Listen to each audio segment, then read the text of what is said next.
나쁘지 않을 것 같아요. 우리 시장도. 가장 큰 원인은, 우리 시장이 나쁘지 않은 가장 큰 원인은 성장이 아니라 유동성의 유입이다. 금리가 내려가고 있다. 이게 우리 시장의 메인 하반기도 가장 중요한 컨셉이 될 것 같고, 그러면 그 돈들이 어디로 몰려갈 거냐. 두 가지 경로겠죠. 하나는 안전한 배당이 있는 쪽, 꾸준한 성장이 있으면서 배당이 있는 쪽, 또 하나가 이제 완전 성장이 있는 쪽, AI 관련된, 그리고 또 AI로 파생되어 있는 나머지 성장, 뭐 로봇이든지 뭐 자율주행이든지 원전이든지 이런 쪽으로 옮겨갈 가능성이 높다.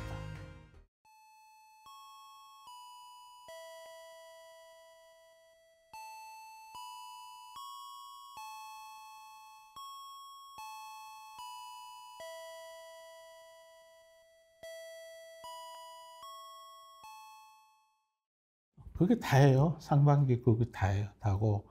그래서 하반기가 어떨 것 같으냐. 이제 하반기 전망 말씀드릴게요. 미국 시장 여전히 저는 AI 중심으로 미국 시장이 갈 거다. AI 중심이라는 건 AI에서 파생되어 있는 로봇, 자율주행 영향을 같이 미칠 거고, 원자력 이런 것도 같이 영향을 미칠 거다.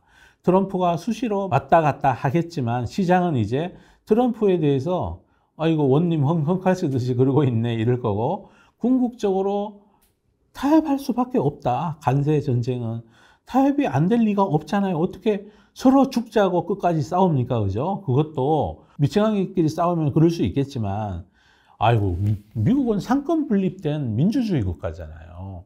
의회도 견제를 할 거고, 법원도 견제를 할 거고, 결국 미국인들도 모두 잘 사는 방법, 전 세계인들도 잘 사는 쪽으로 결론이 내려지지 않을까. 우리 인류가 파멸을 향해서 같이 걸어가지는 않겠죠. 그죠? 그래서 미국의 정책 리스크들은 지금부터는 악화되기보다는 완화된다. 그 시장은 이미 거기 베팅하고 있는 거고요. 그래서 한 줄 한 줄 뉴스에 너무 민감하지 말고 앞으로 미국의 정책 리스크는 줄어들 거다. 트럼프도 얘기를 했어요. 나 앞으로 취임해서 100일 동안은 막 몰아칠 거고, 그 뒤에는 진짜 내가 협상 전략으로, 며칠 전에도 그랬어요. 출입 기자가, 아이고 왜 자꾸 물러나느냐, 뭐 145% 물린다 그랬다가 슬그머니 내려보고 4월 3일 날 뭐 당장 부과한다 그랬다가 4월 9일 날 7월 9일까지 전부 유예한다 그러고, 왜 그러느냐 그랬더니 나 그거 협상 전략이다. 아니 그래서 그렇게 했기 때문에 사람들이 지금 빨리 만나자 그러고 지금 나 찾아오고 난리가 났다. 며칠 전에도 EU에 대해서 50% 관세 부과한다고 6월 1일부터 그랬더니 폰 라이덴 EU 집행위원장이 또 전화해가지고 부랴부랴 만나자고, 그건 나 협상 전략이다 이런다는, 그 얘기는 즉슨 앞으로 트럼프가 무슨 소리 해도 시장은 별로 무서워하지 않고, 이제 좀 안정화 국면, 트럼프의 정책 리스크는 안정화 국면을 간다. 또 세부적으로 보면 이번에 이제 지금 상원에 계류돼 있죠. 하원은 통과했고, 하나의 크고 아름다운 법, 거기에 주된 감세안, 우리나라의 또 배터리 관련된 뭐 세액공제 관련 법안도 거기 있어요.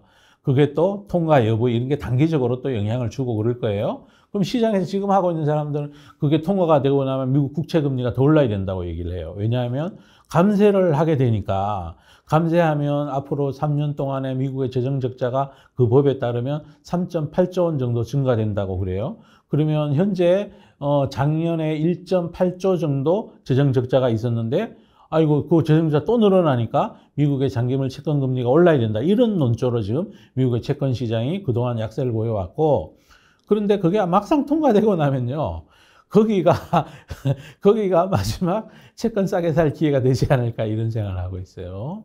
답이 있죠. 그죠? 답이 있습니다. 부자가 망해도 3대를 간다 그랬으니까요. 시향 리스크는 그렇게 생각하시면 될 것 같고요. 미국의 경제 안 좋아져요. 금리가, 인플레이션이 높아져요. 관세 때문에 인플레가 높아져요. 일시적으로 높아질 수 있을 것 같아요. PCE가 3.6을 가고 뭐 쇼크스럽다 이런 얘기들이 나올 것 같고, 이번에 그러면요, 그분들 연준이 금리 내릴 겁니다. 금리 내릴 겁니다. 그래서 이제 하반기에 그런 여정들이 남아 있을 텐데, 뭐 이거 막 그 외에 이제 다른 여정들은 이제 또 어디서 무슨 일이 있을지 저 몰라요. 그죠? 모르는데, 아니 지금 예견된 거는 트럼프의 정책 리스크는 조금 줄어들 것 같다라는 게 제 생각이고, 미국의 어떤 어제 또 주당 청구 건수 나오는데 제법 많이 늘었어요. 한 주에 14,000명이 늘었어요. 뭐 최근 뭐 2년 얼마 만에 최고 많이 늘었다고 그러니까 미국 경제가 드디어 이제 시장이 예측한 대로 삐걱거리기 시작한 거예요. 근데 삐걱거린다고 주가가 내리네. 안 그렇다는 거예요. 이미 지금 삐걱거리는 거는 언제 주가가 이미 연초에 다 반영했다는 거죠. 주식시장은 선반영하니까 그럴 것 같아요. 그래서 막 미국이 안 좋아요 이런 뉴스에 주식 많이 던지는 우를 범하지는 마시기를 바라고요. 개별 기업별로 펀더멘탈 안 좋은 것들만 미국은 체크하면 될 것 같아요. 그리고 미국은 우리 시장하고 달리 그렇게 많은 쏠림이 있지는 않아요. 그리고 또 글로벌 많은 기관 투자가들이 거기 들어가서 이제 플레이를 하고 있는 중이라서 막 너무 많이 내리면 반드시 또 어딘가 누군가가 사러 들어오죠. 또 올해 들어서 미국의 ETF 투자자들이 70 몇 조? 이렇게 돈을 추가로 샀다 그래요. 그래서 시장이 내려가면 반드시 또 어디선가 나타나죠. 누군가 사요. 여러분들이 무서워서 파는 동안에 누군가 사고 있어요. 그리고 그 다음에 또 미국의 하반기에 영향을 미칠 게 뭐 지금 당장 AI는 계속될 것 같다. AI는 이번에 엔비디아 실적이 저는 너무 서프라이징했어요. 25억 달러 중국 매출을 상쇄하고도 그 정도의 매출을 기록했고 80억 달러를 다음 분기에 더하면 530억 달러가 되니까요. 진짜 어마어마하게 서프라이징 났다. 이렇게 하여튼 좋은 쪽에 가서 이렇게 놓으시면 되고 한국 시장은 어떨 것 같으냐. 이제 실적 따라서 올라가고 뭐 글로벌 방사는 대세니까 방사는 나쁘지 않을 것 같고요. 그리고 개별적인 이슈로 성장을 잘하고 있는 개별 단위의 성장 기업들, 삼양식품이나 이런 것들 여전히 꾸준히 좋을 것 같고 방탄 복귀하고 하니까 하이브도 좀 좋을 것 같고요. 하이브는 뭐 최근에 뭐 어떤 그 사법 리스크 이게 주가에 조금 녹아가고 있는데요. 사람들이 진짜 스마트해요. 많이 안 내려요. 많이 안 내려요. 그러고 있는 중이고요. 그 다음에 지금 최근에 많이 올랐던 대선 인접에서 특히 많이 급등했던 금융주들은 조금은 조심은 해야 된다. 지금 당장은. 그런데 한국은행이 앞으로도 금리를 내릴 거기 때문에 하반기 내내 하이라이트 될 수 있다. 돈이 갈 곳이 없다. 이 테마가 계속해서 유지가 될 거고 그래서 눌림목 올 때 그분님들께서 아이고 조금씩 이렇게 봐도 될 것 같고 또 건설 뭐 그다음에 또 일부 엔비디아 AI 관련된 생태계에 아주 잘하고 있는 기업들 원전 기업들 이런 기업들은 눌림목을 기다렸다가 조금씩 해봐도 괜찮은 금리 하락 구간이다라는 측면에서 말씀을 드리고요. 뭐 따라가실 필요는 없지 않을까 이런 생각을 하고 있고 지수는 지수 예측이 제일 어려운데요. 우리나라가 안 좋다는 건 지금 반영하고 있어요. 그죠? GDP 나쁘다는 거는 반영하고 있는 터라 여기서 뭐 이렇게 왔다리 갔다리 하지 않을까. 크게 막 밑으로 내려갈 것도 없는 것 같고 SK 하이닉스는 하반기에 엔비디아가 좋을 거니까 SK 하이닉스는 더 올라가겠죠. 그죠? 그러면 시총 상위주들 중에 우리나라의 시총 상위주들 중에 지금 반도체, 2차 전지, 자동차, 그다음에 금융 섹터 전체 뭐 대충 이렇게가 시총 상위죠. 그죠? 그러면 반도체는 하반기에 나쁠 게 없는 것 같고 그리고 자동차는 관세 영향이 좀 있지만 주가가 미리 좀 반영해 있으니까 그렇고 2차 전지는 지금 안 좋죠. 그죠? 안 좋은데 정말 많이 내리기도 했어요. 그죠? 그래서 막 또 많이 내려 있다는 거는 시총 구성비가 줄었다는 얘기거든요. 주가 지수의 영향이 그렇게 크지 않을 거예요. 지금부터는. 이제 그렇게 보시면 주가 지수가 막 많이 조정받고 이러기는 어렵지 않을까. 그리고 또 새로운 행정부가 들어죠. 하여튼 어느 당이 될지 모르지만 어느 당 후보가 될지 모르지만 또 새로 하시는 분들이 또 우리 증시 살리기에 또 이렇게 뭐 많이 한다고 그래요. 대선 때는 항상 그럽니다. 그런데 하여튼 정말 말씀하신 대로 증시 살리기를 위해서 여러 가지를 제도적인 거를 뭐 이렇게 투자자들을 위하는 선진 제도를 많이 도입해 주시기를 바라요. 그리고 밸류업도 강화하고 또 그 어떤 회사의 의사 결정도 주주들을 위한 의사 결정을 할 수 있도록 어떤 법도 바꿔주시고 이러시면 좋을 것 같다는 생각을 저는 하고 있어요. 그러면서 시장이 또 이제 나쁘지 않을 것 같아요. 우리 시장도. 가장 큰 원인은 우리 시장이 나쁘지 않은 가장 큰 원인은 성장이 아니라 유동성의 유입이다. 금리가 내려가고 있다. 이게 우리 시장의 메인 하반기도 가장 중요한 컨셉이 될 것 같고, 그러면 그 돈들이 어디로 물려갈 거냐. 두 가지 경로겠죠. 하나는 안전한 배당이 있는 쪽, 꾸준한 성장이 있으면서 배당이 있는 쪽, 은행 예금보다 나니까. 또 하나가 이제 완전 성장이 있는 쪽, AI 관련된, 그리고 또 AI로 파생되어 있는 나머지 성장, 뭐 로봇이든지 뭐 자율주행이든지 온전이든지 이런 쪽으로 옮겨갈 가능성이 높다. 그 외에 트럼프 정책하고 관련해서 방사는 꾸준할 것 같고, 개별적 스토리가 있는 중국하고 관계가 좀 좋아지는 뭐 엔터 산업, 그리고 또 개별적 스토리가 있는 어떤 기업들은 지속적으로 꾸준하게 우상향할 가능성이 있다. 자, 한마디로 별로 하반기에는 좋을 거 없다. 시장 전체가 나쁘지 않을 것 같다. 다만 이제 한 가지 제가 당부드리고 싶은 말씀은 다 올라 있어요. 올라 있어요. 그리고 기업들이 애널리스트 목표가를 올릴 때 이익이 늘어서 목표가를 올리는 기업들은 조심 안 하셔도 되는데, 최근에 급등한 기업들, 가령 뭐 원전 관련된 건설, 금융주들 이런 주식들은 보면 애널리스트들이 목표가를 올리는데 전부 다 이익 증가를 높이지, 그때 올린 게 아니고, 아유, 이렇게 해서 프리미엄을 줘서 멀티플을 PBR, 뭐, 이제 금융 같으면 PBR을 0.6배 주다가, 아유, 요거 이제 시장이 이러고 하니까 금리 인하 환경에서 0.8배가 좋은 것 같아요 하면서 목표가를 올려요. 그러니까 기업이 달라진 건 별로 없다는 거죠. 거기에 적당한 성장 스토리들, 뭐 전체 이익이 뭐 5% 늘고 2% 늘고 뭐 요런 것들을 스토리로 밑에 살짝 집어 넣어서, 그래서 좋아요 좋아요 하면서 시장은 또 거기 올라가는 그런 현상을 보이더라. 그런 기업들은 철저히 눌림목을 기다렸다가 공략하고 그랬으면 좋을 것 같아요. 그런 주식들이, 내가 가진 주식은 안 올라가고 그런 주식이 막 올라가면 우리 금융들 또 포모에 시달리죠. 그죠? 아이고, 나만 저거 없네 이러면서 그러시면 안 돼요. 그러시면 진짜로 안 돼. 지나간 시절에 포모에 시달렸던, 정말 그 최근에는 2차 전지가 포모에 시달리게 했고, 그분님들 그전에는 뭐 네이버, 또 뭐 신만전자, 뭐 천슬라 다 그랬잖아요. 그죠?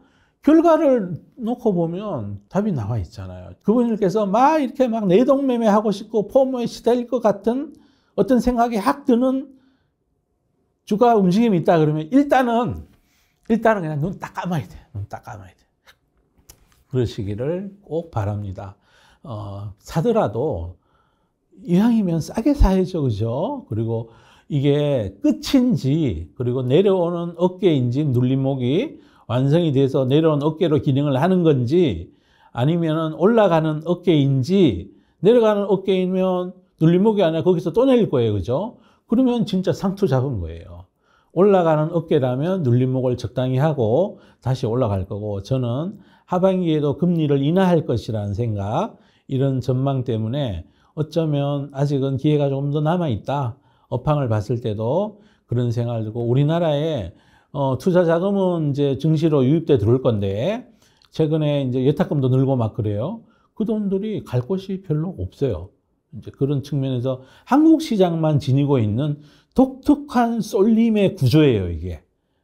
우리 시장이 항상 그런 쏠림의 구조를 가지고 있다는 것을 그분들께서 꼭 아시고 현명하게 대처하시기를 그렇게 바랍니다. 그리고 또 하나 말씀드리고 싶은 거는 이제 채권 시장 관련된 거예요. 채권 시장 관련해서 그분들, 우리 시장은 지금 금리가 지금 내려가고 있어요. 근데 시장 수익률들은 이미 오래전부터 반영하고 있었죠. 그래도 증권사 RP 금리나 이런 것들은 급격히 떨어지고 있고 예금 금리도 떨어지고 있어요. 이러니까 증시로 돈이 들어오는 배경이 되기도 하고요. 그다음 미국이에요. 미국은 지금 채권 금리가 올라가고 있으니까 이제 올라온 채에서 많이 내려가지도 않고 계속해서 스파크를, 이벤트를 지금 소화하고 있는 중이에요. 미국 30년물 국채 금리가 5%. 와, 거기다가 쿠폰이 적은 거 있죠? 쿠폰이 1.5%밖에 안 주는 거. 쿠폰은 표면 금리예요. 그거는 지금 그 단말기에서 사도 7% 가까이 수익률이 나와요. 어마어마하죠, 그죠? 아니, 30년 동안 기대 수익률이 7%라는 거예요. 그때까지 들고 있으면 원금 손실 안 나고, 물론 달러 값이 반토막 나면 그건 손해 나는 거예요. 그죠? 그거는 뭐 어쩔 수 없고, 달러 값이 여기서 반토막 날 거라고 생각하시는 분들은 절대로 사시면 안 되고, 달러 지수가 1973년에 100으로 출발을 했고요. 그때 지금 현재 거의 100 수준이에요. 99니까. 거의 50년 동안 그런 변화가 없죠. 그죠? 큰 변화가 없다고 그러면 미국 국채가 오랜만에 진짜 세일하고 있다. 그래서 이거는 예전에 그리스 망해간다 그럴 때 그리스 국채 간 사람들 돈 벌었고요. 그렇습니다. 미국이 지금 트럼프 행정부에 대한 불신, 글로벌 투자자들의 불신, 소프트 파워의 붕괴, 미국 재정 적자의 증가, 무디스의 신용평가 등급 하향 이러면서 미국 국채 입찰이 저조하면서 중국도 미국 국채 팔고 일본도 슬금슬금 뭐 이렇게 느리지 않고 이러면서 미국 국채가 싸게 거래되기 시작했다. 요거는 꼭 제가 한번 말씀드리고 싶고요. 국채를 ETF로 사면 만기가 지나도 원금 보장 효과는 없습니다. 왜냐하면 두레이션이 계속 연장이 되니까요. 10년물 ETF를 샀다 그러면 그 ETF는 올해 지나고 나면 만기 9년 남은 거를 이제 또 다시 10년짜리로 계속 교체 매매를 할 거기 때문에 ETF는 만기 보장, 원금 보장 효과는 없는데 환율이 불변이라면 현물 국채를 사는 거는 원금 보장이 되는 거니까요. 그건 또 좋은 기회가 되지 않을까 그런 생각을 하고 있고요. 또 우리 시장은 또 이렇게 금리를 내리면 한국은행 총재께서 걱정 많이 하시는 부동산 쪽으로 또 꿈틀꿈틀 돈이 일부 몰려가고 그럽니다. 중국은 금리 내려도 부동산 쪽으로 안 가고요. 중국인들이 왜 우리나라에 와서 강남의 아파트나 제주도의 땅이나 뭘 자꾸 살려 그러느냐. 중국이 땅 사는 거 되게 좋아해요. 그죠? 왜 그런지 아세요? 중국에서는 땅을 못 사요. 땅을 살 수가 없어요. 사용권을 사는 거예요. 중국에서 땅을 사봐야 대물림이 되질 않아요. 그냥 그건 영원히 내 땅이 아니에요. 반환해야 돼요. 그래서 중국인들이 한국으로, 싱가폴로, 이런, 뭐, 미국으로 땅 사러 많이 다니고, 집 사러 다니고 그럽니다. 중국은 공산당이죠. 생산 수단을 국가가 함께 소유한다는 게 그 공산당의 원천이잖아요. 그죠? 이념적인 원천이라서.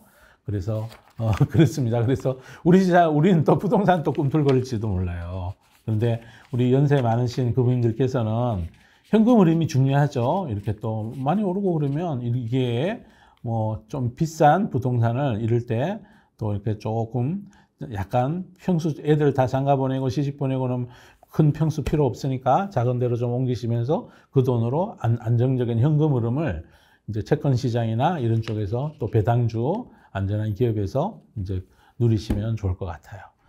아, 비트코인 빠졌나요?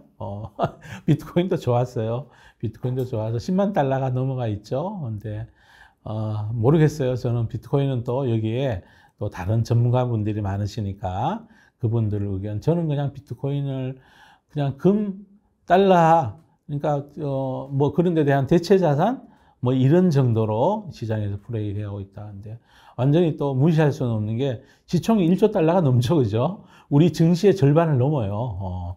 절반을 훨씬 넘어가는 터라 그냥 저 관심이 있으신 분들 조금씩 공부하시면 어떨까 싶어요. 자, 오늘 여기까지 5월까지의 시장 움직였던 메인 탑다운의 컨셉 3가지 트럼프, AI, 그 다음에 AI에 파생되어 있는 그 관련된 자율주행, 로봇, 그리고 AI GPU, 뭐 한국에는 CCL 만드는 회사도 지금 상반기에 무지 올랐고, 그리고 또 트럼프에 파생되어 있는 원전, 방위산업, 뭐 이런 거, AI 인프라, 이런 같이 다, 조선, 이런 것들이 다 영향을 끼쳤죠. 상반기에는 결국 트럼프와 AI 기술의 변화, 이게 모든 걸 다 얘기해 주고 있어요. 그리고 우리 시장은 지금 이제 나라의 경제 GDP가 이제 저성장으로 들어가면서 한국은행이 금리를 내리는 금융 장세가 상반기 내내 진행이 됐고, 대선을 앞두고 이제 그게 꽃을 또 일시적으로 피웠고, 하반기에도 이어질 수 있으니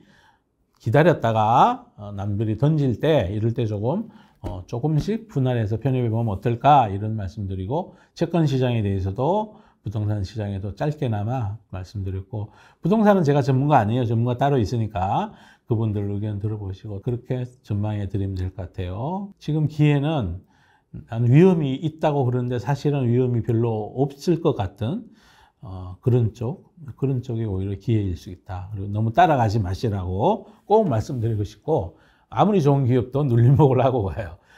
평균으로 회귀하고자 하는 속성 때문이죠. 여기까지 마치도록 하겠습니다. 감사합니다.